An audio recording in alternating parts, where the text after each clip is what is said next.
Halo teman-teman, welcome back to my YouTube channel.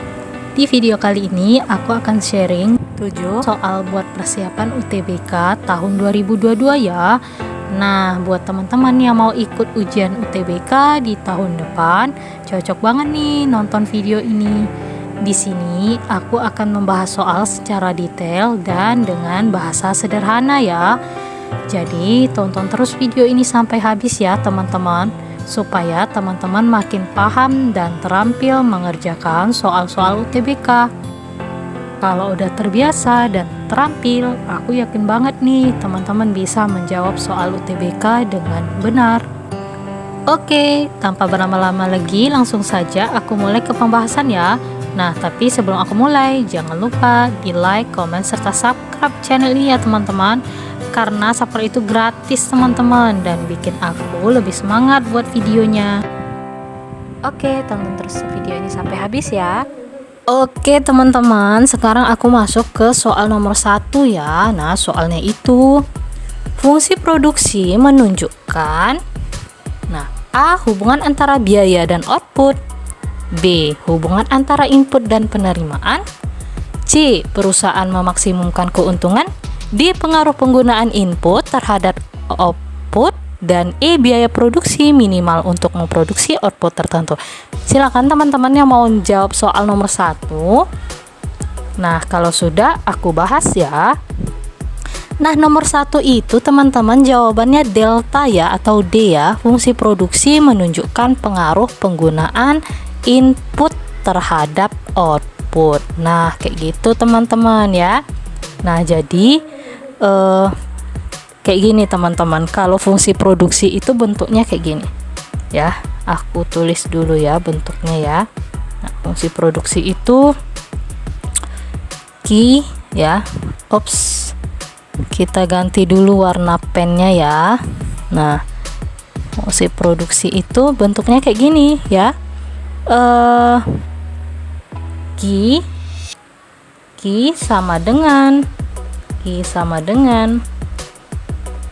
nah, Q sama dengan FKL.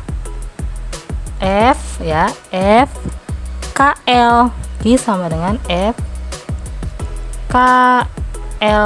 Nah, itu dia teman-teman ya. Nah, Q ini adalah jumlah output yang dihasilkan. Berapa nanti jumlah output yang dihasilkan dari penggunaan modal dan tenaga kerja. Nah, itu dia fungsi produksi ya. Nah, kemudian kita masuk ke soal yang nomor 2 ya teman-teman. Nah, nomor 2 soalnya, jika meningkatnya harga barang Y menyebabkan menurunnya permintaan barang X, maka nah ini adalah soal SNPTN 2010 kode ekonomi 01 teman-teman. Nah, jadi waspada nih teman-teman ketika soal ini keluar lagi ya. Nah, kita bahas ya. Nah, ini jawabannya adalah Bravo atau B ya. Nah, coba ya kita bikin ilustrasinya dulu ya. Nah, di sini kita aktifkan dulu pennya ya. Nah, di sini kita kasih 2 barang ya. Barang itu kan ada barang komplementer, ada barang substitusi. Nah, ini dia X Y. Nah, X Y. Jika meningkatnya harga barang Y, berarti ini PY naik. Nah, menyebabkan menurunnya permintaan barang X katanya. X turun. Nah, itu katanya di soal ya. Nah, barang X itu ya, barang apakah itu katanya ya teman-teman. Nah, kita bahas dulu. Kalau barang itu kan ada 2 ya. Barang apa? Yang pertama adalah barang substitusi. Substitusi. Nah, barang substitusi itu ya, hubungannya gimana teman-teman antara P dan X-nya? Hubungannya apa antara P dan Q? Antara harga dengan jumlah barangnya. Hubungannya adalah positif ya. Nah, positif tuh apa artinya? Searah ya, searah. Nah, searah tuh maksudnya gini teman-teman, jika satu naik maka variabel yang lain juga naik. Gitu. Jadi hubungannya searah. Nah, kalau yang kedua itu barang komplementer ya, barang komplementer. Nah, barang komplementer. Barang komplementer tuh hubungannya adalah negatif ya, artinya berlainan arah ya. Jika P-nya naik, nah maka Q-nya turun. Nah, itu dia. Kalau di soal ya, kalau di soal ini dia teman-teman, QX-nya turun, PY-nya naik. Berarti kan itu berlainan arah. Kalau berlainan arah berarti jawabannya adalah barang komplementer ya. Ini dia. Nih, berlainan arah kan ya. Kalau komplementer itu hubungannya negatif ya. Nah, jadi jawabannya bravo ya, atau B. Nah, X dan Y merupakan barang komplementer ya. Nah, teman-teman di sini harus tahu dulu juga ya, barang komplementer itu barang pelengkap. Contoh barang pelengkap itu spidol yang isi spidol. Nah, barang substitusi itu apa? Barang pengganti. Contoh beras dengan jagung. Oke, kita masuk soal nomor 3. Apabila harga beras mengalami peningkatan secara terus-menerus, bentuk intervensi pasar yang dapat dilakukan oleh pemerintah adalah menetapkan. Nah, silakan teman-teman yang mau jawab soal ini dulu. Kalau sudah kita bahas ya. Nah, nomor 3 jawabannya adalah Charlie atau C ya. Apabila harga beras mengalami peningkatan secara terus-menerus, maka bentuk intervensi pasar yang dapat dilakukan adalah oleh pemerintah adalah menetapkan ceiling price atau harga eceran tertinggi supaya harga tidak terus naik, yang diikuti oleh pemasokan beras melalui operasi pasar. Nah, ini aku mau buatin kurvanya ya teman-teman. Aku akan buatin kurvanya di sini ya supaya teman-teman lebih mengerti ya. Nah, ini dia. Nah, kurva ceiling price itu atau harga tertinggi seperti ini teman-teman ya. Nah, seperti ini ya. Nah, nih. Nah, garis horizontal ini adalah, garis vertikal ini adalah untuk harga, garis horizontal untuk kuantitas ya, jumlah barang yang diminta. Oke, kita buat dulu kurva permintaannya seperti ini ya. Ini kurva permintaan, ini kurva penawaran. Oke ya, kita anggap aja ini bagus barangnya, bagus kurvanya maksudnya ya. Nah, ini adalah harga keseimbangan di sini, PE ya. Nah, di mana letak ceiling price itu, harga tertinggi? Harga tertinggi itu posisinya berada di bawah harga keseimbangan di sini ya, teman-teman. Di sini dia. Nah, ini adalah P max namanya, harga tertinggi. Harga eceran. Harga tertinggi itu bukan berarti dia di atas keseimbangan ya, teman-teman. Di bawah keseimbangan ya, di bawah keseimbangan dia. Nah, artinya kalau harga terlalu naik terlalu besar, pemerintah di sini akan menurunkan harganya menjadi harga di bawah keseimbangan. Di sini dia kurvanya di bawah, harganya itu posisinya di bawah harga keseimbangan ya, di sini ya teman-teman. Nah, apa yang terjadi ketika harga diturunkan? Maka terjadilah yang namanya kelebihan permintaan, kelebihan permintaan. Nah, kelebihan permintaan ya teman-teman. Nah, kalau seperti itu jadi kan gimana selanjutnya? Nah, jadi kalau terjadi kelebihan permintaan, pemerintah harus mengeluarkan stok barang ya, stok beras tadi. Dari mana? Dari seperti bulog ya. Nah, kayak gitu. Jadi kalau udah dikeluarkan stok berasnya, maka akan mencukupi kebutuhan konsumen. Jadi jawabannya di sini adalah Charlie ya. Ceiling price diikuti oleh pemasokan beras melalui operasi pasar. Oke, teman-teman mengerti ya. Kita masuk ke soal nomor 4 ya. Nah, pengangguran yang disebabkan kesenjangan antara pencari kerja dengan lowongan kerja seperti waktu, informasi, ataupun kondisi geografis disebut pengangguran apa? Oke, silakan yang mau jawab duluan. kalau sudah aku bahas ya. Nah, ini adalah jawabannya E teman-teman, friksional ya. Friksional itu pengangguran yang disebabkan oleh kesenjangan antara pencari kerja dan lowongan kerja. Nah, misalnya ada lowongan kerja di sini. Nah, lowongan kerjanya itu informasinya tidak tersebar secara merata. Jadi orang nggak tahu ya. Jadi susah orang mencari tahunya karena infonya aja nggak tersebar secara merata. Nah, kemudian misalnya karena jauh letak pekerjaannya, letak lembaganya. Nah, makanya orang tidak apa ya, kayak tidak tertarik dan infonya tuh kurang dapat kayak gitu ya. Bener nggak sih ini di sini ada lowongan? Nah, itu ya teman-teman. Nah, jadi jawabannya friksional. Oke teman-teman, sekarang kita masuk ke soal nomor 5 ya. Nah, diketahui fungsi permintaan Q sama dengan 2 kurang 0,5 P. Fungsi penawaran Q sama dengan min 2 tambah P. Bila pemerintah menerapkan pajak sebesar 2, maka keseimbangan harga dan kuantitas setelah pajak adalah. Ini adalah soal SNPTN 2010 kode ekonomi 02 ya teman-teman. Oke, kalau gitu langsung aja kita bahas ya. Nah, langsung kita bahas ya.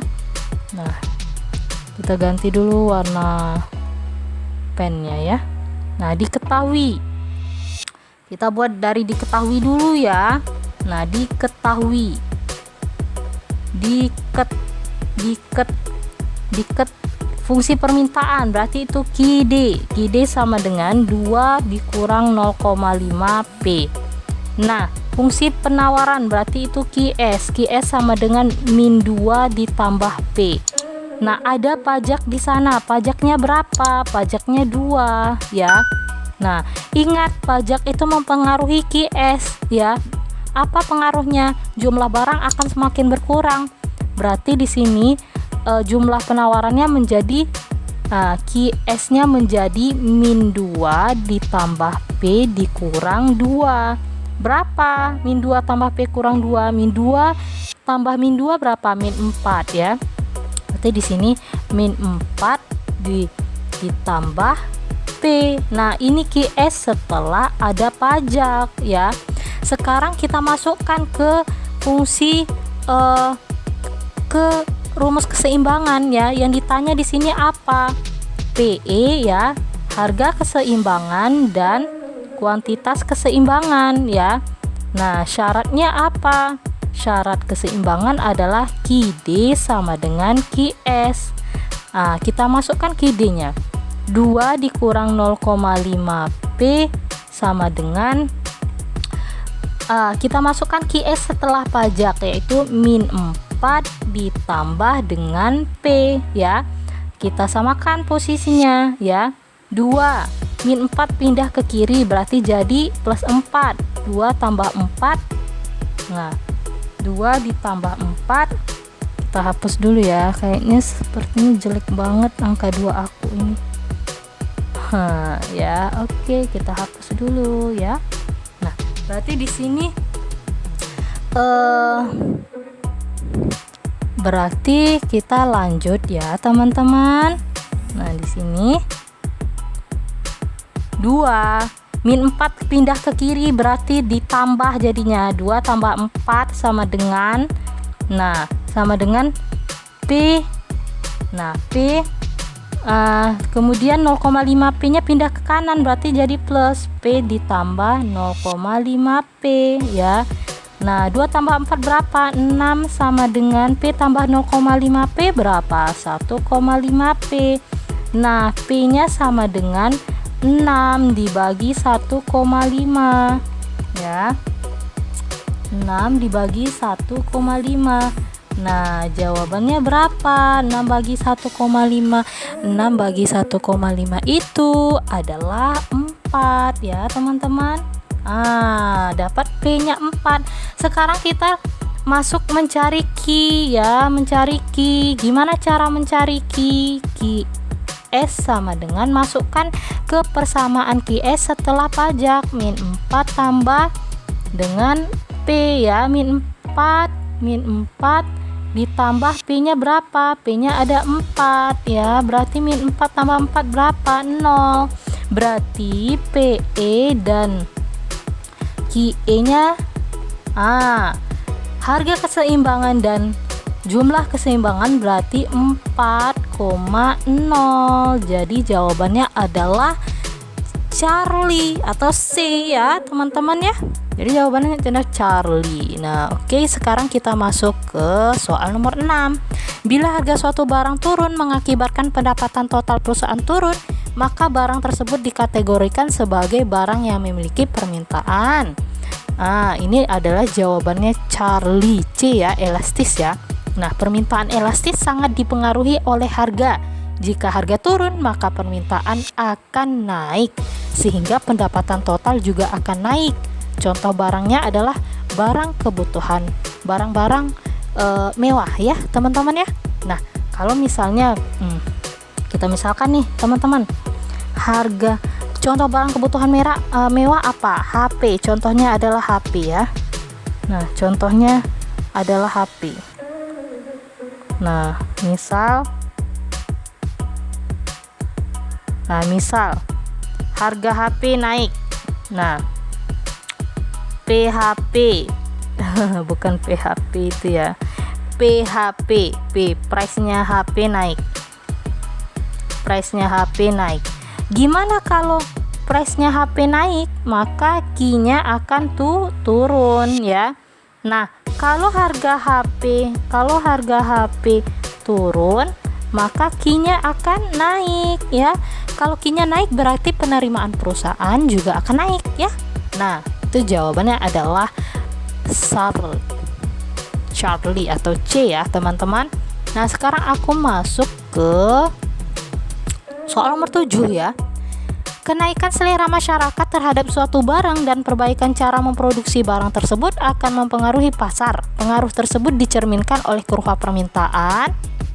Silakan bagi teman-teman yang mau bahas dulu atau mau menjawab, silakan ya. Nah, kalau sudah aku bahas ya. Nomor 7 itu jawabannya alfa ya, selera masyarakat naik. Berarti permintaan naik. Bergeser dia ke kanan permintaannya.